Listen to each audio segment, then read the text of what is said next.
Bom, vamos lá então. São 7h01, demos aí um minutinho, ainda tem um tempinho de introdução, antes da gente ir para o bate-papo, dá tempo de mais pessoas entrarem. Temos aí presença internacional, aí, alguém de Madrid está assistindo, aí, a Meg, junto com o Gasperi, aí, ultrapassando as fronteiras, hein? É verdade, é minha mana. Beleza. Então, vamos lá. Bom, pessoal, boa noite. Meu nome é Gustavo Comar, eu sou sócio e cofundador da MEG, o primeiro marketplace de executivos do Brasil.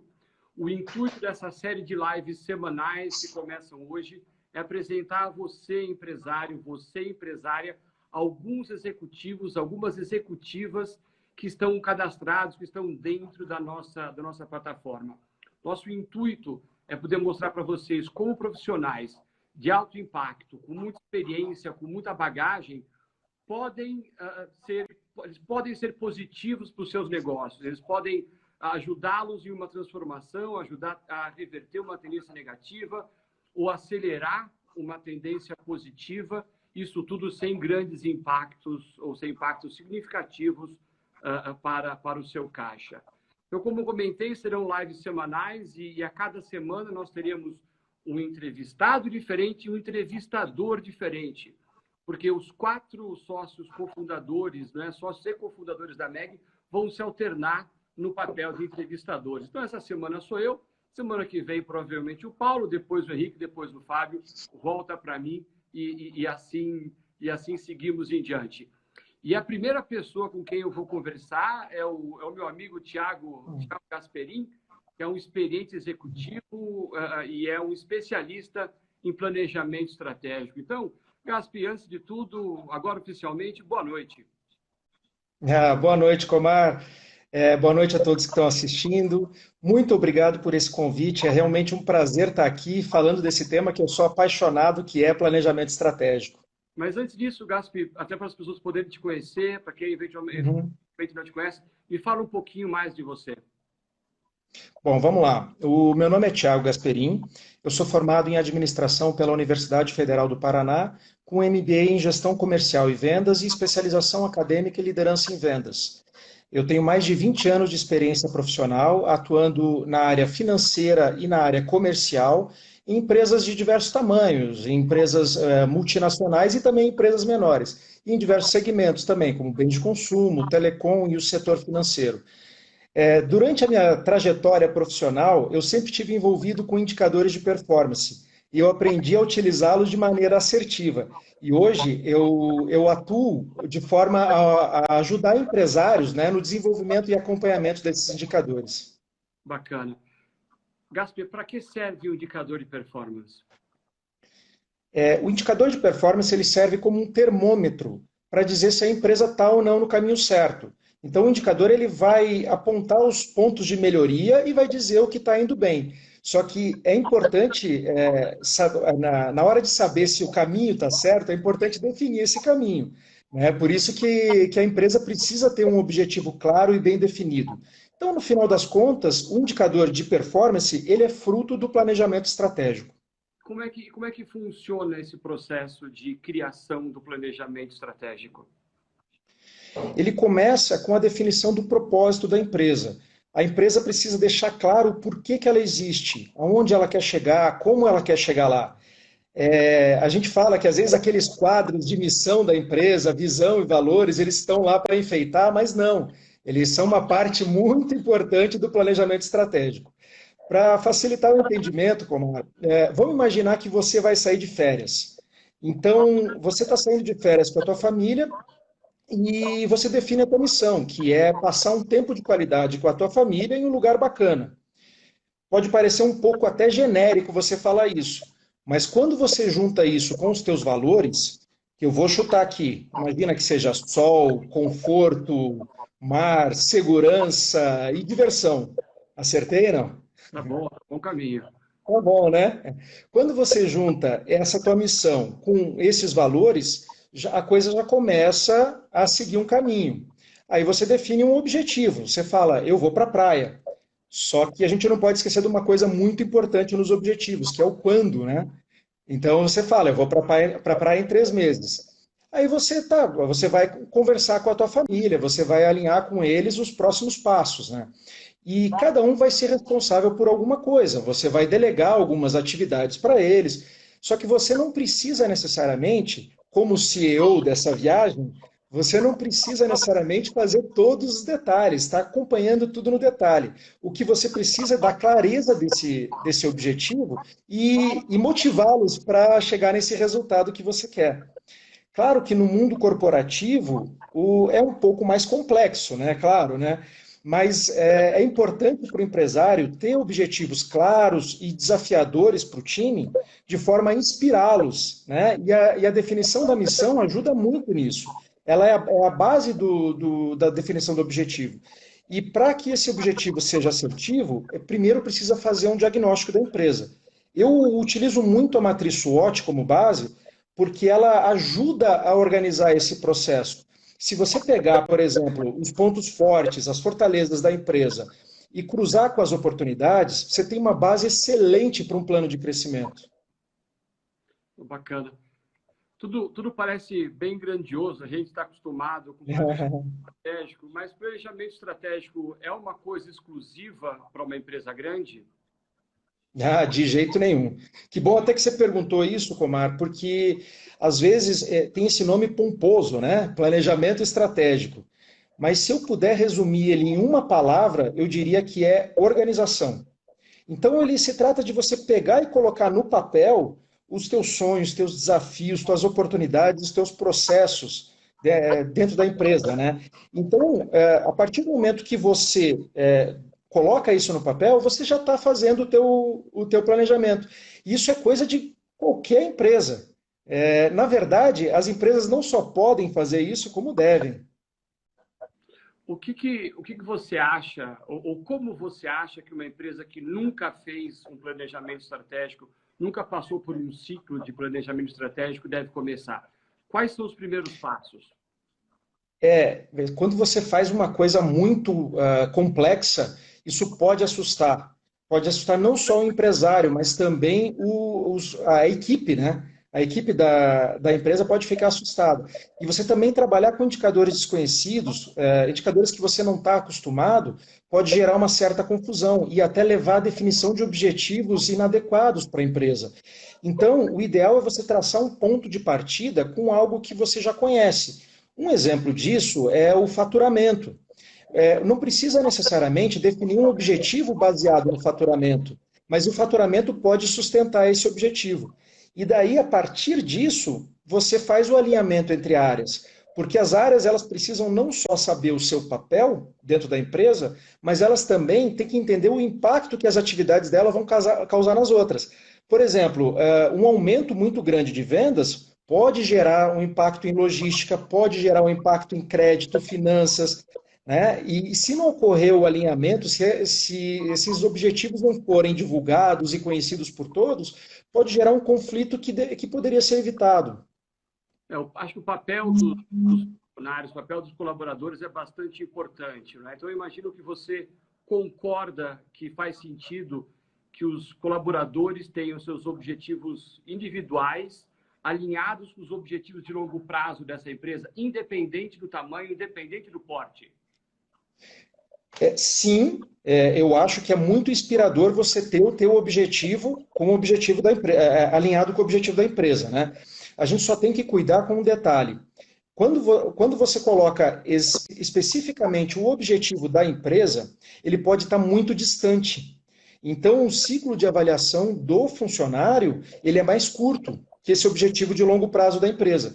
Então, o ideal é quebrar em objetivos menores, sempre alinhados, como você falou, com esse objetivo. Então, o funcionário ele precisa ter essas pequenas conquistas, coisas do dia a dia que vão ajudar a manter ele motivado. Claro que existem cenários diferentes, tanto pequenas empresas quanto grandes empresas, elas vão adotar uma postura levemente diferente. Por exemplo, nas pequenas, você tem funções um pouco mais abrangentes do que as grandes são mais específicas. Então, nas pequenas, inclusive, um processo é até um pouco mais fácil você fazer esse cascateamento. Mas é muito importante que o objetivo da empresa sirva como guia de forma a distribuir o papel para todo mundo. E uma maneira bacana de fazer isso, uma maneira que eu conhecia até há pouco tempo, mas cada vez que eu procuro mais informações sobre o tema, eu me apaixono mais, são os OKRs. O que são os OKRs? Eu confesso que OKRs é um termo que eu não estou familiarizado. Na verdade, assim, você deve conhecer o conceito, talvez o nome não, mas o conceito. Ele foi introduzido na Intel pelo Andy Grove na década de 70, mas ele ganhou fama quando ele foi para o Google no final dos anos 90. OKR significa Objectives and Key Results. São objetivos e resultados-chave.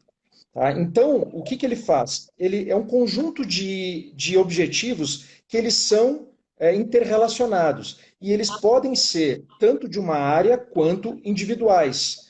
E o legal é que cada funcionário ele entende o seu papel para que a empresa atinja o seu resultado. Aliás, uma parte desses objetivos, inclusive, é traçada pelo próprio funcionário, pelo próprio colaborador. Então, o objetivo não é somente top-down, ele é bottom-up também. Então, requer esse entendimento do funcionário para ele saber o seguinte, poxa, que resultado eu preciso entregar para que a empresa atinja o objetivo? E para ajudar que isso aconteça, onde você acredita que o foco deve estar? Na entrega das tarefas ou nos resultados? É comum ter essa confusão entre resultados e tarefas, né? Esse processo, inclusive, ele requer amadurecimento. Mas imagina o seguinte, eu posso fazer todas as minhas tarefas, mas isso não quer dizer que eu vou ter resultado. Eu posso entregar todas as tarefas e meu resultado piorar. Então, o ideal é você focar em resultados. Tá? E esse processo ele vai sendo construído aos poucos dentro da empresa e os gestores sempre têm um papel fundamental em direcionar a equipe na criação de objetivos cada vez mais assertivos. Quando a gente começa a falar de indicador de performance, é impossível a gente falar de mensuração dos resultados, não é? Como é que você acredita que a mensuração dos resultados deve ser feita? Tá, você tem primeiro um objetivo. Esse objetivo ele é qualitativo, tá? Aí você, para cada objetivo, sugere-se de 3 a 5 resultados-chave. Esses resultados, eles são obrigatoriamente um número. Então, se ele não é um número, ele não pode ser um resultado. Né? Então, a gente diz que o objetivo é o qualitativo e o resultado é o quantitativo. Quer ver um exemplo bacana? Imagina que você cria um objetivo de turbinar as vendas. Ele chega até a ser um pouco subjetivo, né? Mas quando você começa a colocar resultados quantitativos, aí ele vai ficando mais claro. Por exemplo, você pode falar que um dos resultados seja aumentar a tua base de clientes em 10% em 2 meses, ou criar 5 novas rotas de vendas em 30 dias, ou aumentar teu ticket médio em 20% em 3 meses. Tudo isso vai ajudar a turbinar as vendas, mas eles são resultados quantitativos. Então fica mais fácil o entendimento. Agora, é importante ressaltar que quando você cria um resultado-chave, você acaba criando um indicador, né? E tem que ter o correto acompanhamento. Se você não tiver um acompanhamento adequado, esse indicador pode não ter a eficiência esperada. Eu vou querer falar daqui a pouquinho sobre frequência, mas Perfeito. algo que você se lembra, algo que a gente discutiu já profissionalmente no passado. Algumas vezes. Um erro comum, uma tendência natural, principalmente quando você começa a implementar indicadores de performance, você começa a implementar o planejamento estratégico, é que você se anime e, de repente, você olha e você percebe que você tem uma quantidade descomunal de indicadores a serem acompanhados. Eu sei que é difícil responder, mas tem um número ideal, alguma coisa que você sugere, um número ideal, um mínimo ou um máximo, talvez, um range da quantidade de reais? Na verdade, o que acontece é o seguinte, a empresa ela pode ter quantos indicadores ela quiser. Ela pode ter diversos indicadores. A grande questão é que alguns deles serão os indicadores-chave. E esses indicadores são os indicadores de maior impacto para a empresa. São esses indicadores que eles são, esse impacto pode ser tanto na frequência de utilização quanto no impacto no negócio mesmo. Tá? Vamos pegar aquele exemplo que a gente fez aqui da tua viagem com a família e vamos imaginar que deu tudo certo, né? Aí o teu planejamento deu certinho e você já está na estrada, você decidiu ir para Floripa e está indo de carro. Então, no teu carro, você tem uma série de indicadores, você tem um dashboard na tua frente. E ali, esses indicadores, eles vão apontar uma coisa, eles vão trazer um resultado diferente cada um, né? Tem um indicador específico que você vai olhar com maior frequência, que é o teu velocímetro. Se você tiver com a velocidade muito baixa, você vai demorar para chegar. Se você tiver com a velocidade muito alta, você pode tomar uma multa ou, pior, causar um acidente, né? Então, é um indicador que você vai olhar a todo momento. Agora, há indicadores que você vai olhar com uma frequência menor. Por exemplo, o teu indicador de combustível, se você acabou de abastecer o carro, você não precisa ficar olhando para ele, você vai olhar de vez em quando, né? Agora, se está faltando combustível, aí esse indicador passa a ganhar mais relevância. Isso acontece com algumas empresas, principalmente sazonais, que em alguns momentos os indicadores eles acabam ganhando mais relevância. Então, é importante você ter um número de indicadores-chave mais baixo e você olhar para os indicadores quando acontece, para os demais indicadores, quando acontece alguma coisa que te chame a atenção. Se você olhar para tudo a todo momento, pegando o exemplo do teu carro, você vai esquecer de olhar para a estrada, que é o mais importante, né? São os KPIs e os PIs, né? Você olha ali... Exatamente, exatamente. 30 indicadores para você olhar, como você falou, se você tiver que olhar para 30 indicadores, você não olha o que está acontecendo na tua frente, as coisas estão acontecendo embaixo do seu nariz, e você se distraiu do negócio para ficar olhando os indicadores. Qual que é o formato ideal? Poxa, você tem aí, não é, KPIs que podem ser diferentes de acordo com o teu nível, a tua posição, o teu nível de responsabilidade dentro da organização. Pode ser que você esteja no campo, se você está no campo com um smartphone de tela pequena, você não consegue receber um relatório que esteja em uma planilha Excel. Quer dizer, qual que é o formato? Vamos lá. Qual que é o melhor formato hoje para consolidar tudo isso? E qual é o formato ideal para dividir isso com a organização? Essa pergunta é complicada, né? Nós sofremos bastante com isso já, né? Mas vamos lá.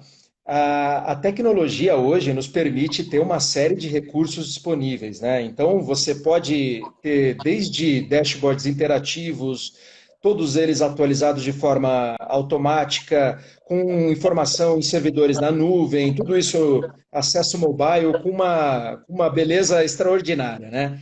Então, a tecnologia proporciona tudo isso. Agora, é importante para o empresário, antes dele investir nisso, que ele precisa entender o que o time dele precisa. Sabe, o indicador, o formato ideal é aquele que facilita a vida da pessoa que está lendo. Né? E às vezes, quando você vai investir num processo de automatização de um relatório, não é só uma questão financeira. Existe também a necessidade de organizar a tua base de dados. E isso pode ser uma grande dor de cabeça. Né? Então, o formato ideal é aquele que o leitor gosta, é aquele que o leitor utiliza e consegue tomar a decisão de uma forma correta. Quer ver um exemplo bacana? Quando a gente estava falando do painel do carro, a gente falou do combustível, né? E ele é um indicador muito inteligente, porque quando está acabando, ele chama a tua atenção, ele acende aquela luzinha e fala, opa, está acabando o combustível, olha para mim aqui e toma uma decisão. Então, os dashboards eles podem seguir essa linha também. Né?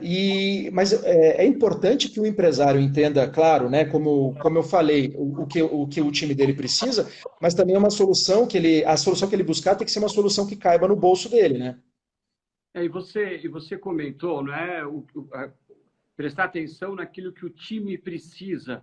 Mas quando a gente fala em indicadores, para quem que eles são feitos? Eles são feitos para o dono do negócio, para a equipe, por os dois. Existe uma correlação entre os indicadores para o empresário e para a equipe? Sim, existe, né? Geralmente, ele vai olhar para indicadores mais estratégicos e a equipe vai olhar para indicadores de execução, né? A tendência é essa. Só que você tem que. O ideal é que haja a correlação entre eles. Os indicadores de execução servem para monitorar, vamos dizer assim, né? Para dizer o caminho que a empresa está seguindo, quando a gente fala dos indicadores estratégicos, né? Mas é importante que haja uma sinergia entre esses indicadores. Quando eu falo de volume de vendas, por exemplo, todo mundo vai olhar para o mesmo número, né? É comum nas empresas você criar dashboards para posições específicas. E às vezes tem uma pequena variação. E isso cria um estresse dentro da empresa, porque a empresa tem que dedicar um esforço para atualizar diversos dashboards, e isso acaba prejudicando, né? Acaba criando uma necessidade de um back-office muito robusto. O que eu recomendo fortemente é você revisar o modelo de dashboard sempre que você conversar com o time do campo. Você tem que estar nessa constante atualização, porque às vezes acontecem algumas situações que o indicador ele acaba perdendo força, como eu falei do exemplo do combustível, né? Então você tem que estar nessa atualização constante. Inclusive o planejamento estratégico, você precisa revisar ele constantemente. Um exemplo que foi doído para todo mundo foi essa pandemia, né? Que ela fez com que as empresas todas, ela pegou todo mundo de calça curta e fez com que as empresas precisassem revisar os seus processos. Muitas empresas criaram processos novos, tiveram que se readaptar. Então, eu acho que ninguém estava preparado para isso, para ser bem sincero, né? É muito difícil alguém ter isso no planejamento estratégico. Mas o que os empresários precisam fazer é planejar quando tiver que ligar os motores novamente. Precisa traçar. Teste na hora, não é? Você precisa de um Como é tempinho. que é? Desculpa, eu não entendi. Precisa ligar o motor antes para ele aquecer, planejar para você conseguir É, decolar. Senão, é, de um dia para o outro, não vai. exato. Porque assim, tem uma série de vacinas sendo testadas, mas imagina se amanhã aprovarem uma vacina. Qual que vai ser o impacto no negócio? E se aprovar daqui 6 meses? E se demorar 1 ano, 2 anos? E se o meu concorrente estiver pronto antes e acelerar na minha frente? Exatamente. Gaspar, A gente usou desculpa te interromper, mas a gente usou o exemplo da viagem, só que na viagem você vai para relaxar. Quando o empresário ele não pode relaxar no negócio dele. Se relaxar, o concorrente vai lá e pega ele, né? quando ele está lá na praia, sentado bonitão, o concorrente está lá. Exato. A gente falou um pouco de dashboard, dos softwares de atualização. Isso requer um hardware muito potente, uma nuvem, servidores super mega blaster. Como é que é isso? Não, hoje a tecnologia ela facilita bastante, ela facilitou bastante esses processos, né? Então tem empresas especializadas nisso que não estão, isso reduziu bastante o custo, né? Elas não estão cobrando um valor muito absurdo. Então tem soluções para todos os bolsos e todos os gostos, né? Inclusive para É, é, pequenas e médias empresas. com certeza, com certeza. Falando em pequenas e médias empresas, Gasperim, como é que você acredita que o seu conhecimento pode ser relevante para as pequenas e médias empresas? Eu trago uma bagagem, um histórico profissional, né, mas também uma bagagem acadêmica. E eu procuro usar isso de forma a trazer soluções simples para o empresário. Eu não tento reinventar a roda, né? É muito importante ter isso em mente, porque particularmente, eu não me apego muito a metodologias. Eu uso algumas metodologias, mas eu gosto de adaptar isso à realidade do empresário. E, no final das contas, quem entende da empresa é o empresário. O meu papel é só auxiliar, ajudar ele a organizar esse processo de definição de objetivo e mensurar resultado. Bacana, tem que ser tailor-made, não é? Tem que ser algo Exatamente, exatamente. Gasperim, você gostaria de deixar alguma consideração final, algum último ponto que a gente, por algum acaso, não abordou? A nossa audiência, se alguém quiser mandar alguma pergunta, tiver alguma dúvida, alguma consideração, por favor, fique à vontade. Mas nesse meio tempo, enquanto as perguntas não aparecem, Gasperim, considerações finais para quem está nos assistindo. Não, claro. Você me ajuda nessa, Comar? Ah, claro, o que você precisa? Então vamos lá. Imagina o seguinte: eu sou empresário e você quer investir na minha empresa. Você tem R$ 1 milhão e você gostou do propósito da minha empresa e você decide investir. Imagino que você vai me pedir alguns indicadores, né? Claro, eu vou querer saber algumas coisas. Sei, faturamento, vendas, mix, alguns indicadores financeiros, talvez eu vou olhar o PNL, um balanço, alguma coisa relacionada a pessoas, talvez um estudo de clima, um número de turnover, uma série de dados eu vou pedir. Complicar a vida É, de quem tem, complicar a vida de quem não tem indicadores de performance implementados. não, claro, com certeza. Eu acho que você tá coberto de razão em pedir esses indicadores, né? Você pede isso porque você está buscando segurança.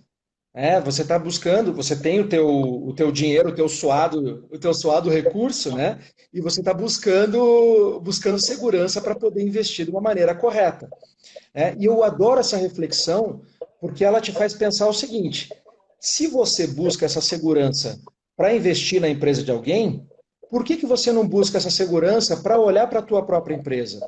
Por que o empresário não olha para a sua própria empresa com o zelo que ele olharia se ele tivesse que investir na empresa de alguém? Então, esses indicadores, eles têm que ser acompanhados pelo empresário. Eles têm que fazer parte do dia a dia do empresário. Agora, deixa eu mudar um pouquinho. E agora, você é um empresário, imagina que o Bill Gates resolve investir na tua empresa.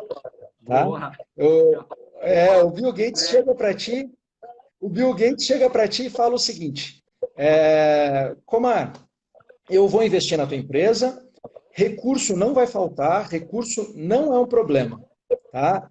Desde que eu tenha retorno do meu investimento. Aí você pensa, poxa, peraí, o céu é o limite, né? Eu vou ter recurso ilimitado. Só que daí você daí você pensa num detalhe, né? Que ele precisa de retorno do investimento. Então você começa a avaliar as possibilidades. Você vê, poxa, peraí, aquele monte de coisa que eu pensei, tem algumas coisas que eu não posso fazer porque não vai dar retorno. Então não vai dar certo. Eu vou selecionar somente aquilo que dá certo. E essa é uma reflexão também bacana, porque o empresário ele não precisa esperar esse investimento para fazer isso. Ele pode simplesmente olhar para as possibilidades da empresa dele e trabalhar de forma a adequar esse investimento no orçamento dele. E, se for o caso, buscar recurso de terceiro, por que não? Não é? O empresário ele tem que estar sempre antenado naquilo que ele pode fazer para investir na empresa dele. Eu acho que o grande ponto aí, não sei se você concluiu, é que se você é um pequeno e médio empresário, você não precisa esperar um telefonema do Bill Gates para começar a olhar ou traçar objetivos de longo prazo, para começar a pensar em planejamento estratégico. Melhor fazer antes. É claro, claro, com certeza. Montar a empresa, eu imagino que para o empresário montar a empresa certamente foi a realização de um sonho. E nós temos que cuidar dos nossos sonhos com todo o carinho que o sonho merece. Por isso é muito importante. Tiago, pintou uma pergunta aqui. Qual o tamanho da empresa, qual o tamanho uma empresa deve ter para ter um OKR implementado? Tem um tamanho Não, mínimo? qualquer tamanho, qualquer tamanho. Assim, ó, o OKR ele é só uma metodologia para ajudar a facilitar esse cascateamento de objetivos. Qualquer empresa, ela não só pode, como ela deve ter um processo de definição de objetivo adequado. Não existe tamanho mínimo. E comece agora, né? Não espere o Bill Gates dar Exatamente. US$ 1 milhão para investir ou com todo o dinheiro do mundo para investir, para você aí correr saindo atrás do prejuízo, não é? É verdade, é verdade. Bom, pessoal, querem conhecer melhor o Thiago Gasperini, entender como ele pode impactar positivamente o seu negócio? Então é só acessar www.mymeg.net. É rapidinho, 2 cliques você encontra o perfil do Thiago Gasperini na MEG. Aí, a partir daí, você consegue agendar um bate-papo com ele e fazer uma reunião gratuita de alinhamento. Se você é um empresário, uma empresária e quer conhecer outros executivos experientes, como o Thiago Gasperin, procure a MEG. Na MEG, nós temos quase 100 executivos de diversas áreas, executivos de vendas, de marketing, de tecnologia, de finanças, de supply chain, de recursos humanos e de gestão industrial. www.mymeg.net. Agora, se você é um executivo experiente e quer reinventar sua carreira, cadastre-se na MEG, www.mymeg.net. Meu nome é Gustavo Comar, espero que tenha gostado do conteúdo. Thiago Gasperin, muito obrigado. Foi um prazer bater esse papo com você. Muito obrigado pela oportunidade, Comar. O prazer é todo meu. E se você gostou do conteúdo, compartilhe, fale da MEG para executivos que querem reinventar a sua carreira e falem da MEG para empresários que precisam de ajuda. Conheçam a MEG, ágil, simples e confiável. Boa noite. Valeu, boa noite. Valeu, Gasper. Tchau, pessoal. Boa noite. Valeu. Obrigado. Até mais, boa noite, Comar.